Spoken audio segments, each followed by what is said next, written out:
Vous vous souvenez du travail qu'on a fait vendredi 29.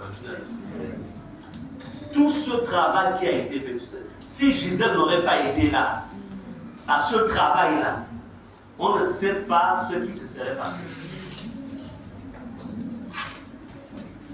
Mais parce que, à partir de ce travail, en fait, elle avait déjà, c'est-à-dire que le Saint-Esprit avait déjà pris possession et miné, en fait, son espace au point où, quand l'ennemi est venu frapper, en fait, il n'y avait plus d'ancrage. Parce que ça arrive après le travail qu'on a fait vendredi. Amen. Et nous bénissons le Seigneur pour sa fidélité. Et je déclare encore une fois que aucun de ceux qui ont fait ce travail, vous avez miné de janvier 2024 jusqu'en décembre 2024, je voudrais vous dire que le diable n'aura point d'espace. Parce que toi-même, tu as pris possession, tu as miné ton espace. Amen. Amen. Et aujourd'hui, gloire à Dieu. Est-ce qu'on peut encore acclamer le Seigneur?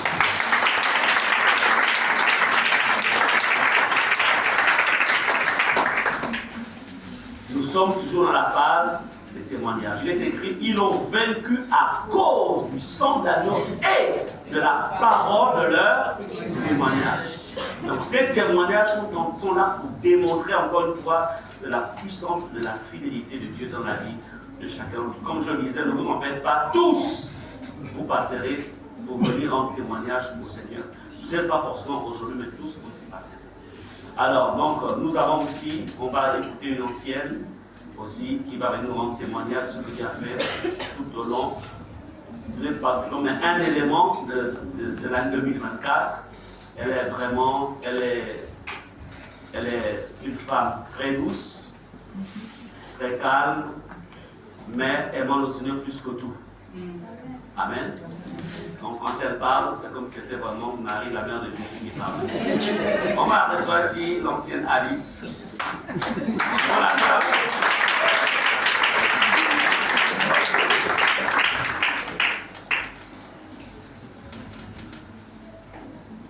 Amen. Amen.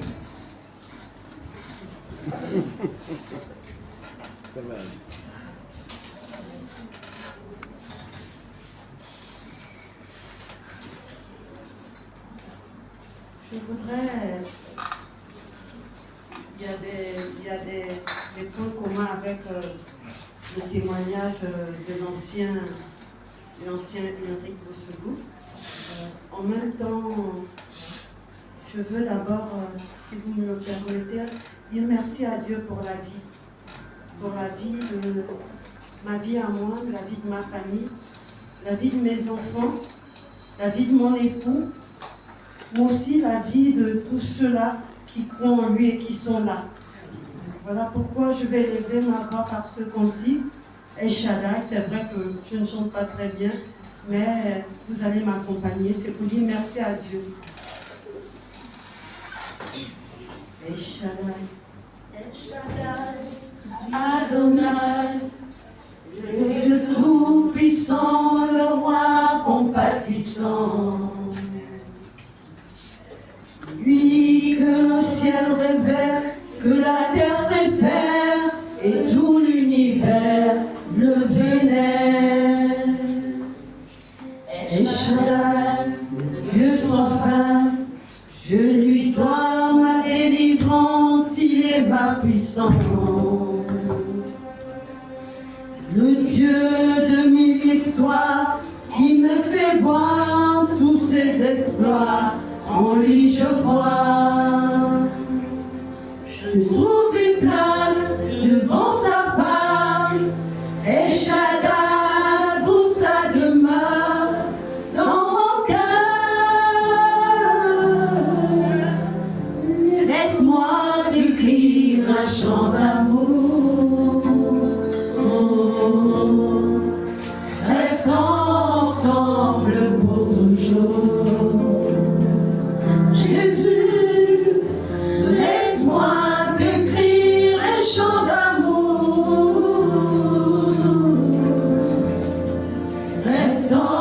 ensemble pour toujours. Tu as mis fin au règne de mes souffrances, ainsi qu'à mes errances, dans les mauvais jours et devant tous mes défis. En toi je me confie, et quand je crie El Shaddai, il me répond. De toi ma vie dépend. Je t'aime, je t'adore. Je t'aime, je t'adore. Je t'aime, Seigneur, je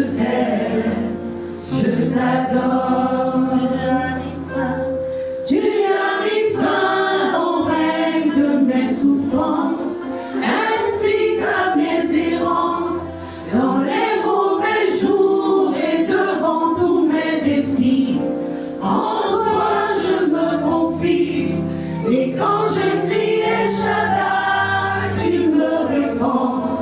De toi ma vie dépend. Je t'aime, je t'adore. Je t'aime,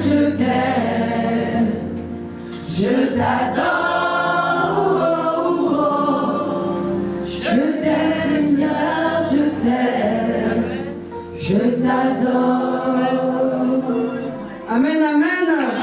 Amen. Pour accompagner ce chant où je dis merci à Dieu, tout a été que grâce cette année. Amen. Et je voudrais aussi exhorter toutes les familles ici représentées, que ce soit les couples, que ce soit les familles monoparentales, tout a été grâce pour moi cette année. Nous avons mangé par grâce. Nous sommes vêtus par grâce. Nous avons eu le souffle de vie par grâce. Nous sommes là par grâce. Voilà pourquoi je viens dire merci à Dieu.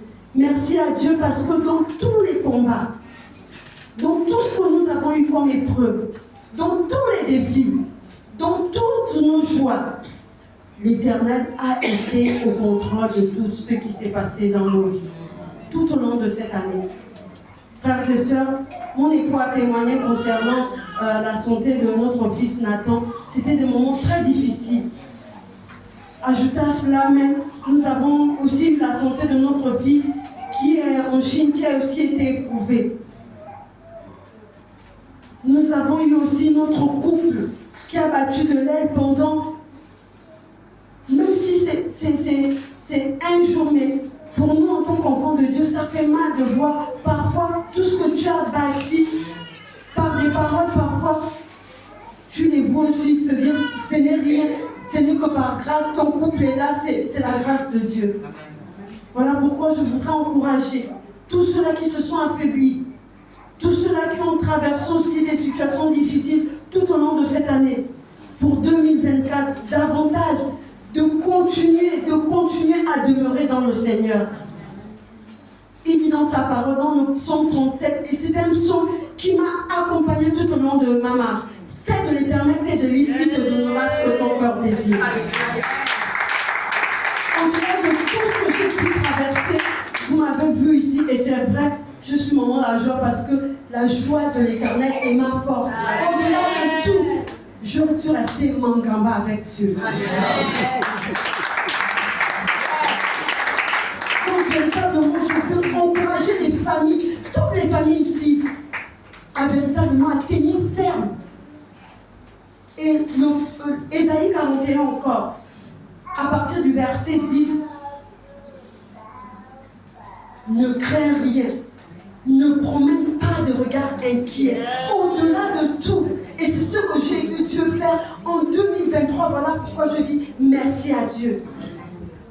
Et au psaume Ésaïe, au verset 13, la suite dit, car je suis ton Dieu. Allez-y lire Ésaïe 41 à partir du verset 10 jusqu'au verset 13. Je suis avec toi, je te fortifie. Je voudrais véritablement vous encourager Parce que Dieu a été victorieux dans tout ce que nous avons traversé. Nous avons vu la main de Dieu. Parfois on est là, mais en même temps, en tant qu'anciens, les anciens passent aussi des moments difficiles, au même titre que le peuple. Parfois nous sommes éprouvés dans notre chair, mais on continue toujours à aimer le Seigneur parce qu'on sait que tout nous vient de lui. Amen. Recevez cette parole-là et je vous souhaite une merveilleuse année pour 2024.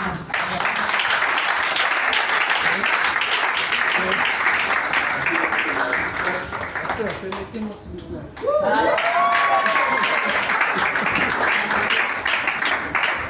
Je suis entré dans le projet des célibataires. Bon, si je dis super mon regard, ça va.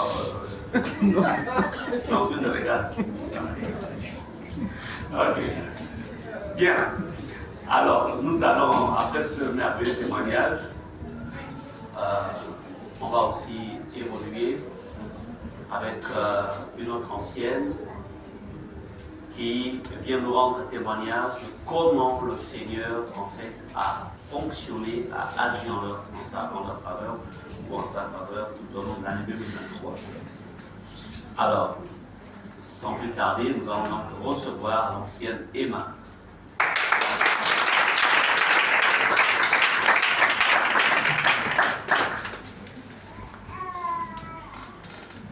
Amen.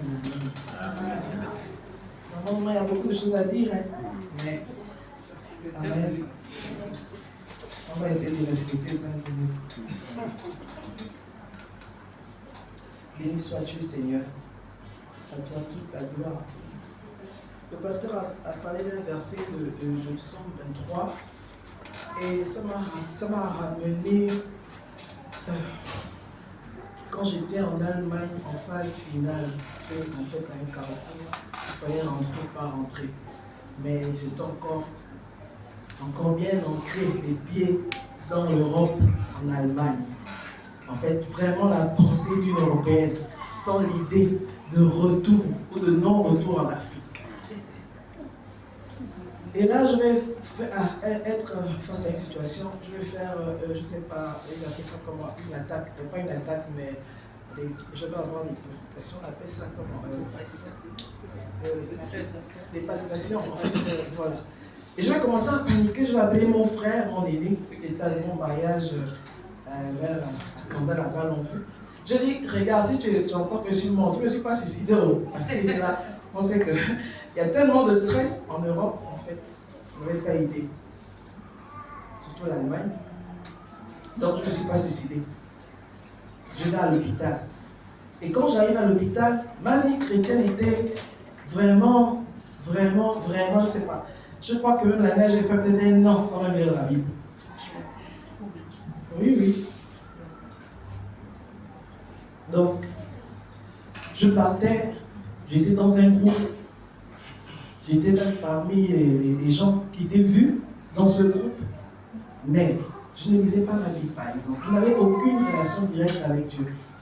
Mais face à ce je vais arriver à l'hôpital et on va vraiment me prendre au sérieux. On va me mettre tous les appareils là que vous voyez quand les gens font les crises cardiaques, là, on vient les ADC en fait. Bref, c'est la même chose. Ils m'ont rempli de tout ça et j'ai commencé à me voir partir, sérieusement. J'ai commencé à me voir partir. Et je me suis vu également, effectivement, dans cette ombre de la vallée de la mort. J'ai dit, Seigneur, je ne suis pas encore prête. Je ne suis pas encore prête. Je sais quand même, parce que je me rappelle qu'en 1990, quand j'avais 14 ans environ, ou moins de cela, je t'ai fait cette promesse, on a fait l'accident. Il y a eu des morts. Je ne connaissais pas encore Dieu, mais j'ai promis de servir. Et depuis là, je n'ai pas encore commencé à te servir. Et dans cet temps, j'ai dit, Seigneur, vraiment, je ne te vois pas. Tu es où, Jésus? Je ne te vois pas. Et je sens que si je rentre là, dans ce tunnel-là, je vais y rester. Et malgré tout le temps, je n'étais pas converti hier. J'avais déjà peut-être environ 17 ans ou 15 ans en Christ. J'ai dit, si je rentre dans ce tunnel-là, tu ne seras pas là.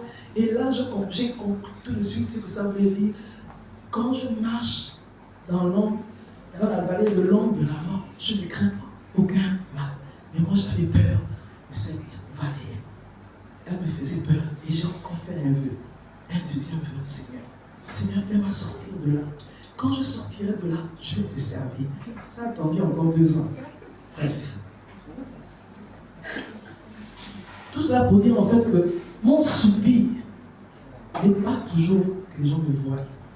Mon soupir n'est pas toujours d'être comme un diamant brillant. Mon soupir, premier, c'est toujours de plaire à Dieu. C'est toujours de rechercher sa face. C'est toujours de contempler son visage. Et 2023, il y a tellement de choses. J'ai fait encore des engagements. J'ai encore fait des alliances avec Dieu. Et le Seigneur m'a mis à cœur de me rapprocher davantage de mes leaders. Quand je dis rapprocher, c'est dans ce qu'ils disent, dans ce qu'ils font, dans comment ils s'expriment, de m'attacher à ça. Parce qu'il m'a fait comprendre que ce n'est pas normal que les gens de l'extérieur viennent et les regardent comme des grands. Et nous sommes là, nous continuons à manger des miettes. Ce n'est pas normal. Ce n'est pas normal que les gens de l'extérieur parlent de nos parents comme des grands. Et nous les voyons comme des simples hommes. Et si nous continuons à les voir comme des simples hommes, nous n'allons pas profiter. Amen. Amen. Et j'ai commencé. Et j'ai commencé à regarder à cela. Et parmi cela, il y a ce chant.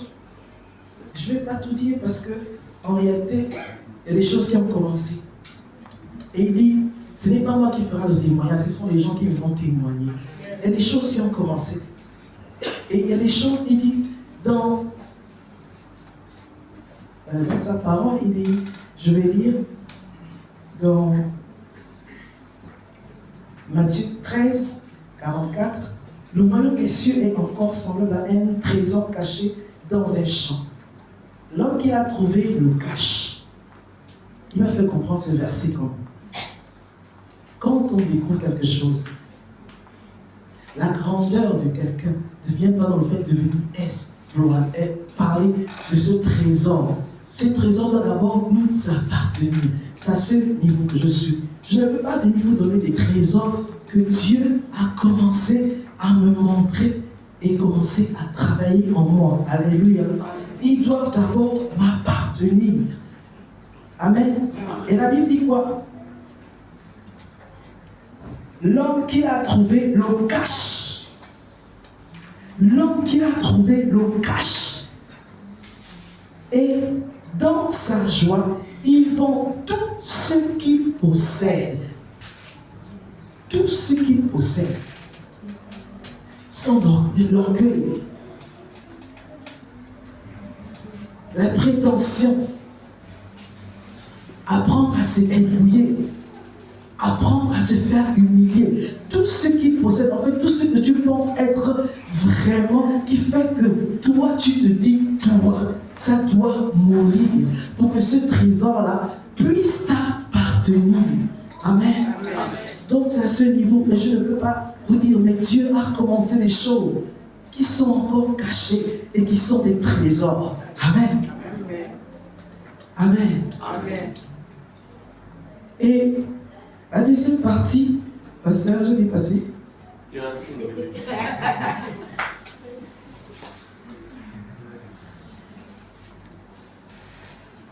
Le deuxième verset aussi, c'est un peu comme ce trésor, c'est-à-dire qu'il y a des choses qu'il faut d'abord être travaillé en nous. Quand Dieu nous parle, et ce que j'ai aimé, ce que j'aime, c'est que Dieu m'a encore attaché davantage à sa parole, m'a rapproché davantage de sa parole, a fait comprendre beaucoup de versets, a mis des lumières, comme en fait cette parole qui dit à tous ceux qui l'ont connu, à ceux qui l'ont reçu, ou encore cette parole de serviteur. La Bible dit, Luc 17, 7, qui de vous, ayant un serviteur qui laboure ou paie les troupeaux, lui dira, quand il revient des champs, approche vite et mets-toi à table. Ne lui dira-t-il pas au contraire, prépare-moi à souper, sers-toi et sers-moi jusqu'à ce que j'ai mangé et bu, et après cela, toi, tu mangeras et boiras. Vous de même, comme vous avez fait tout ce que vous avez nous a été ordonné. Dites, nous sommes des serviteurs inutiles. Le Seigneur va faire comprendre quoi? Quand on est un esclave, regardez à l'époque où nous les esclaves, ils ne venaient pas, ils ne faisaient pas. Quand ils ont fait, ils ne disaient pas que nous on a fait. Ils sortaient des champs du coton.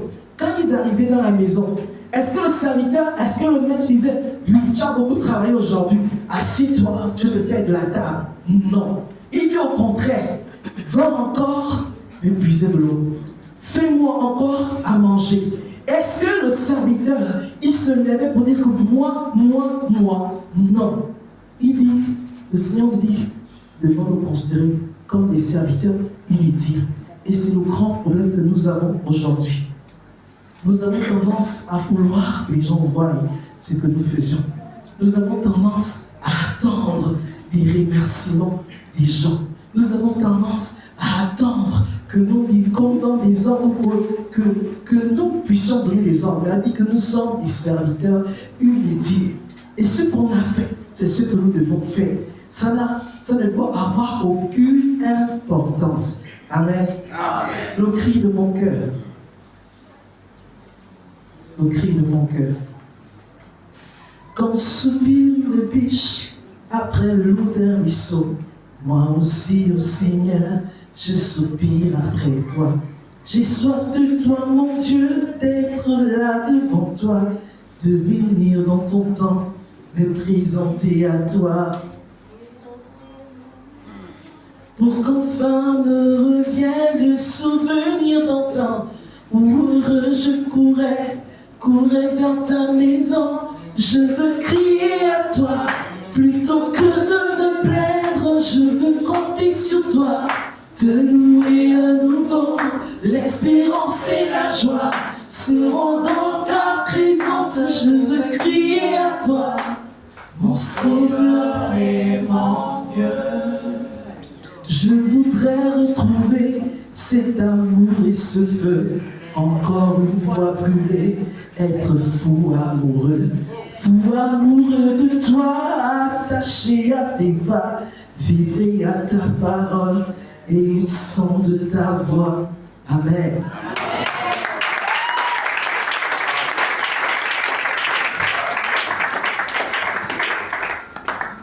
Il nous faut un groupe de chants seniors. On a déjà l'ancienne Alice. Bisous.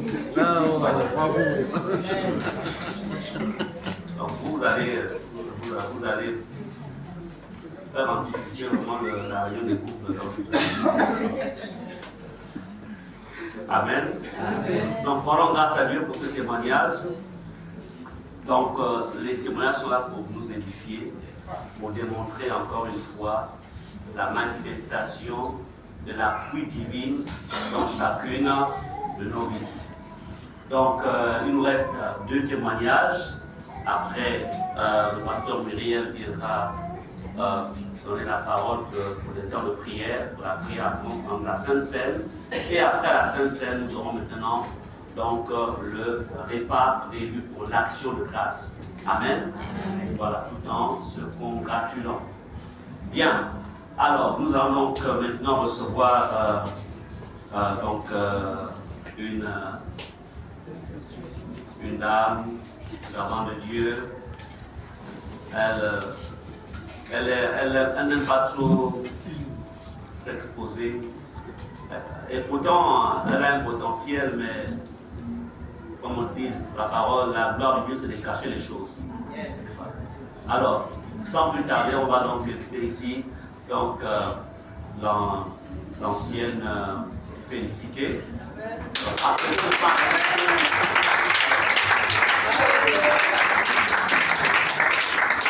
Témoigner de la grandeur de Dieu, de ce qu'il a fait. Les diacres, préparez-vous dimanche prochain.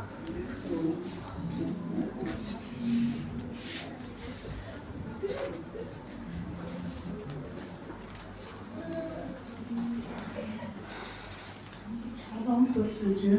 Je viens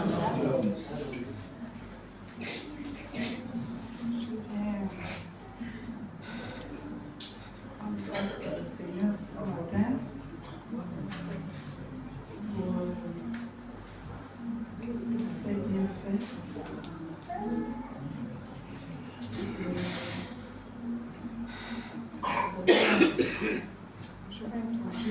mon propos par le psaume 103.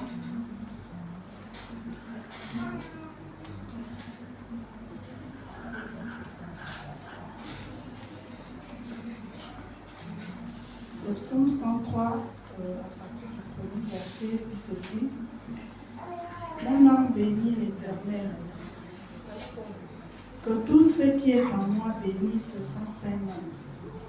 Mon âme bénit l'Éternel et n'oublie aucun de ses bienfaits. C'est lui qui pardonne toutes tes iniquités, qui guérit toutes tes maladies. C'est lui qui délivre ta vie de la fosse, qui te courant de bonté et de miséricorde. C'est lui qui rassasie de bien ta vieillesse, qui te fait rajeunir comme l'air. Alléluia. Je disais tantôt que je vais introduire mon propos par ce psaume, parce qu'il y a tellement de choses à dire. Le Seigneur a tellement fait. Quelqu'un dit, Dieu en a tellement fait pour moi que si aujourd'hui tu ne fais rien, je peux t'en vouloir. Ma vie est une grâce. Si je suis là ce matin, c'est par la grâce de Dieu. Dieu a tellement fait, comme je le disais tantôt, mais je vais m'attarder sur 3 faits saillants de l'année 2023. En fait, en 2022, mon époux et moi, on s'est engagés dans un projet qui nous a pris beaucoup d'argent et le projet n'a pas pu s'accomplir. Et cette situation a impacté notre vie financière. Donc, moi, j'étais tellement inquiète.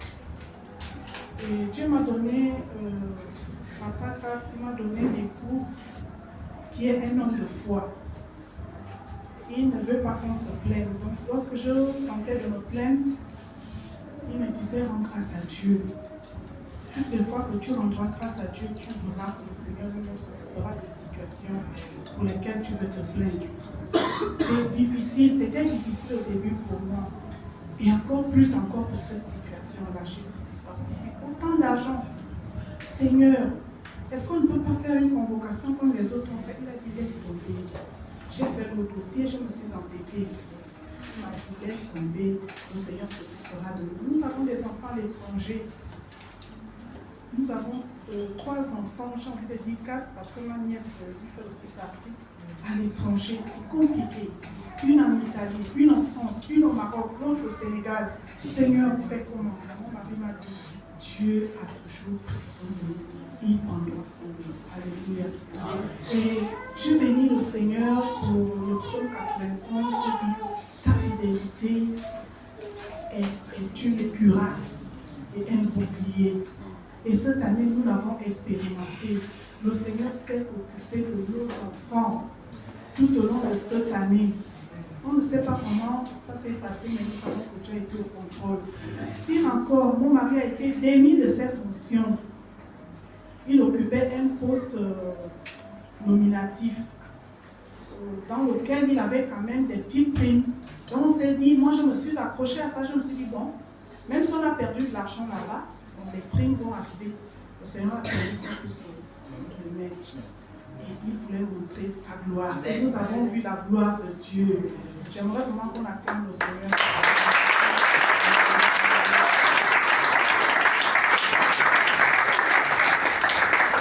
Donc Dieu nous a secourus. Il est notre Ebenezer, notre secours. Et ça c'est le premier fait. Il reste une minute. Alors, le second fait, c'est une oppression que j'ai eue dans mon milieu professionnel l'année dernière. Je n'ai pas compris ce qui s'est passé, mais vraiment, j'ai vu le diable se lever. Et je suis venue voir maman Muriel. On a prié, maman a prié pour moi, mais j'ai senti que c'était une oppression parce qu'après la prière, quelque chose est tombé de moi. Je me sentais en paix. Alléluia. Et quand je suis arrivée au travail la semaine qui suivait, mais tout était normal. Alors là, je planais. C'était tellement merveilleux. On m'a confié des responsabilités auxquelles je ne m'attendais même pas. Je dis, Seigneur, qu'est-ce qui s'est passé? Je bénis ton Saint-Nom. Alléluia. Alors, parfois, c'est pour dire qu'il faut être sensible. Lorsque Dieu vous oriente vers son serviteur ou sa servante, il ne faut pas hésiter.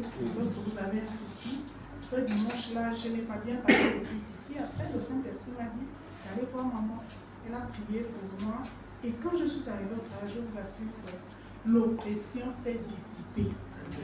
Dieu a dégagé l'atmosphère autour de moi. Alors que j'étais sur le point de... J'étais tellement stressée par cette situation que je ne comprenais pas ce qui s'est passé. Mais j'ai senti que c'était l'ennemi qui était derrière ça. Amen. Je rends grâce à Dieu pour cela également. Alors le dernier fait, papa, excusez-moi, je vais prendre le dernier fait, vraiment, c'est le fait le plus marquant. J'ai envie de dire vraiment le plus marquant. Les autres ne le sont pas moins, mais celui-là a failli coûter ma vie. Vous l'avez vécu ici avec moi. Je portais la Minerve pendant plus de 2 mois. Je souffrais d'une hernie cervicale discale. Donc, je ne sais pas comment l'expliquer, mais c'était au niveau des nerfs du cou. Donc, il y a une membrane qui est sortie du niveau de là où se trouve la moelle épinière et qui était coincée entre les vertèbres. Donc, ça me faisait des douleurs vraiment très, très, très fortes lorsque je faisais des mouvements. On a tout fait, on a fait le scanner, et j'ai fait le traitement pendant plus de 3 mois. À un moment donné, j'en avais marre, je ne pouvais plus prendre les médicaments.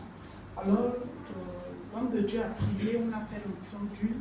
Je ne sais pas à quel moment c'est parti. Je me suis sentie tout simplement en bonne santé. Là, je suis en bonne santé.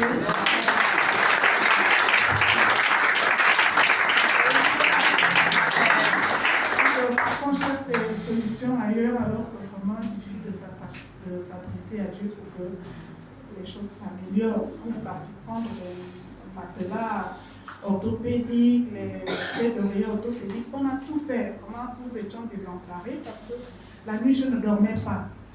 Mais j'ai crié à l'Éternel. J'ai prié, j'ai dit Seigneur, je suis venue voir l'homme de Dieu, on a fait l'onction du. Ah Seigneur, il y a des moments où la maladie vous fatigue. Au point où vous n'avez plus envie de prendre les médicaments. Je suis arrivée à ce stade-là, j'ai dit Seigneur, que ta volonté soit faite. En tout cas, je t'appartiens, je ne vaux rien, je ne suis rien sans toi. Ce corps, c'est toi qui l'as créé. Tu fais de moi ce que tu veux. Je m'abandonne à toi. Tout ce que je te demande, c'est de me guérir. J'ai tellement mal. Je veux me sentir en bonne santé comme avant. Je ne peux pas te servir dans cet état. Et d'ailleurs, j'ai même honte au milieu des bien-aimés de traîner la Minerve. Amen. Notre Dieu est merveilleux. Il m'a guéri. Je suis en bonne santé. Seigneur, le jour où je t'ai invoqué, tu m'as rassuré, tu m'as exaucé. Tu as fortifié mon âme. Je célèbre ton nom à cause de ta bonté. Je célèbre ton nom à cause de ta fidélité. La fidélité de Dieu. Amen. Alléluia. Merci, merci. C'est bon, je vais déposer ça. On bénit au Seigneur. Est-ce qu'on peut encore faire le Seigneur?